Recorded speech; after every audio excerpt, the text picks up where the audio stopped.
একদা মূসা আলাইসাল্লাম আল্লাহ তাআলার কাছে মুনাজাত করে বললেন, হে আল্লাহ, জান্নাতে আমার সঙ্গী কে হবে? দুনিয়াতেই পার সাথে আমার সাক্ষাৎ করিয়ে দিন। তখন জিব্রাইল আলাইসাল্লাম আগমন করলেন এবং বললেন, হে মূসা, অমুক এলাকার অমুক কসাই ব্যক্তি হবে তোমার জান্নাতের সঙ্গী। কথা শুনে মূসা আলাইসাল্লাম কিছুটা বিস্মিত হলেন এই ভেবে যে তার মতো নবীর জান্নাতের সঙ্গী হবেন সাধারণ একজন কসাই।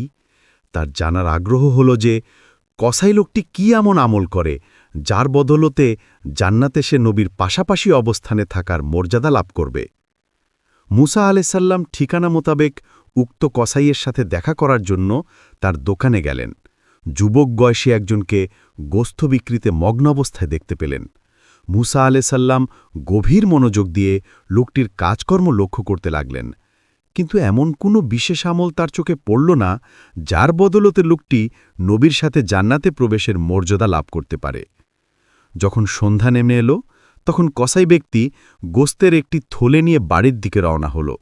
মূসা আলাইসাল্লামও উক্ত কসাইয়ের পিছু নিলেন। নিজের পরিচয় গোপন করে তার বাড়ির মেহমান হবার আবেদন করলেন। কসাই লোকটিও রাজি হয়ে গেল। কসাই বাড়িতে পৌঁছে নিজ হাতে খাবার তৈরি করল। তারপর ঝুলন্ত একটি ঝুড়ি নামালো যাতে একটি বৃদ্ধা ছিল। বৃদ্ধাকে ভালো করে গোসল করালো।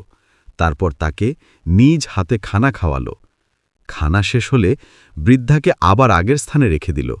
মূসা আলাইসাল্লাম লক্ষ্য করলেন উক্ত বৃদ্ধা বিড় করে কি যেন বলছে। বয়সের ভারে নুব্জ উক্ত বৃদ্ধার মুখের জড়তার কারণে তার অস্পষ্ট সেসব কথা পরিষ্কারভাবে বোঝা যাচ্ছিল না।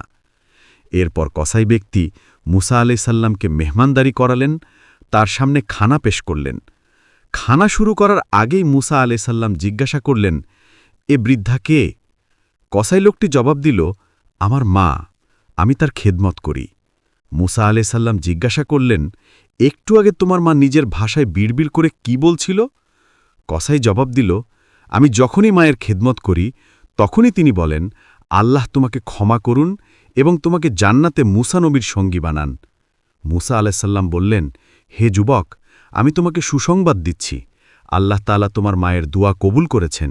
আমি আল্লাহ তাআলার কাছে জান্নাতে আমার সঙ্গী কে হবে তা জানতে চেয়েছিলাম। তখন আল্লাহ তাআলা তোমার কথা বলেছেন।